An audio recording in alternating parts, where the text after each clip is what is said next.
సన్మిత్రులందరికీ నమస్కారం. ఇవాళ ఒక గొప్ప ఆత్మను గురించి మాట్లాడుకోవడానికి మీరందరూ కలిశారు. అక్కడ నేను భౌతికంగా లేకపోయినా నా ఆత్మ కూడా ఆ మంచి ఆత్మను గురించి మీరందరూ 4 మంచి మాటలు చెప్తుంటే వింటూ ఉంటుంది. శేషగిరిరావు గారితో వైయక్తికంగా నాకు చాలా తక్కువ పరిచయం. పాడతా తీయగా ప్రారంభించినప్పటి నుంచి, పాడాలని ఉంది చేస్తున్నప్పటి నుంచి, మళ్ళీ పాడతా తీయగా చేస్తున్నప్పటి నుంచి మాకు మా బృందానికంతా కూడా చాలా చాలా చాలా దగ్గర పడయ్యారు శేషగిరిరావు గారు. ఏ పాట ఎప్పుడు కావాలన్నా ఎక్కడి నుంచో సేకరించి తీసుకొచ్చి ఇచ్చేవారు. మంచి పాటలను ప్రజెంట్ చేయమనేవారు, మంచి పద్యాలను ప్రజెంట్ చేయమనేవారు, పిల్లల చేత పాడించమనేవారు. సంగీతం పట్ల, సాహిత్యం పట్ల చక్కటి అభిరుచి ఉన్న వ్యక్తి, మంచి రసపిపాసి, సహృదయుడు. చాలామంది ఈ రోజుల్లో ఎవరైనా ఒక సెలబ్రిటీ ఉంటే అతని భుజం మీద చేయి వేసి ఫోటో తీసుకుని పక్క రోజు ఏకవచన ప్రయోగం చేసి, వాడు నాకు తెలుసు, చిన్నప్పుడు చదువుకున్నాం, వాడు నేను కలిసి గోళీలు ఆడుకున్నాం అని అబద్ధాలు చెప్పి పబ్బం గడుపుకునే ఈ రోజుల్లో అతను కేవలం సంగీతానికి మాత్రమే మిత్రత్వాన్ని జోడించాడు, వేరే ఏమీ ఆశించలేదు.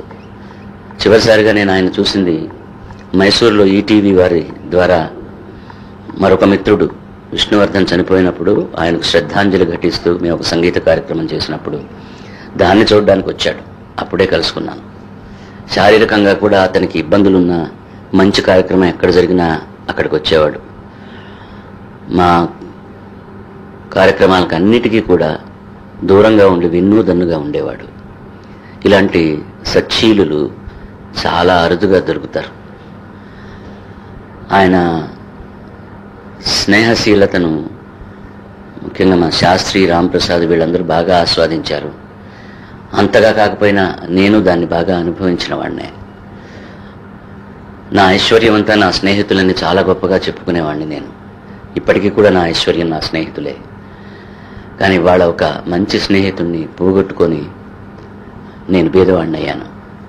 అలాంటి మంచి స్నేహితుడు దొరకడానికి మళ్ళీ ఎన్ని జన్మలు ఎత్తాల్సి వస్తుందో.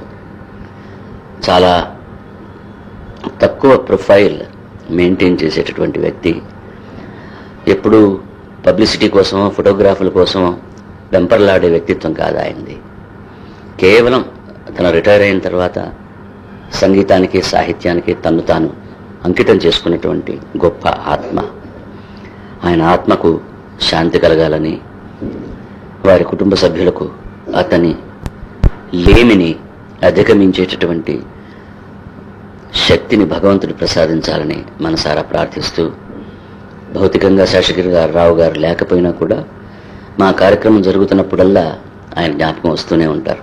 ఓ మంచి పాట చిరంజీవులు పాడుతున్నప్పుడల్లా శేషగిరిరావు గారు కనపడుతూనే ఉంటారు. ఒక మంచి సాహిత్యాన్ని గురించి ఎవరైనా చక్కటి మాటలు చెప్తున్నప్పుడల్లా శేషగిరిరావు గుర్తుకొస్తూనే ఉంటారు. వాళ్ళు పరోక్షంగా మన సంస్కృతికి చేసినటువంటి సేవ గణనీయమైనది. వీళ్ళందరూ కూడా అన్సంగ్ సోల్జర్స్ అంటాం మనం. అలాంటి వ్యక్తిత్వం ఉన్న ఒక మహానుభావుడికి సజల నయనాలతో నేను శ్రద్ధాంజలి ఘటిస్తున్నాను.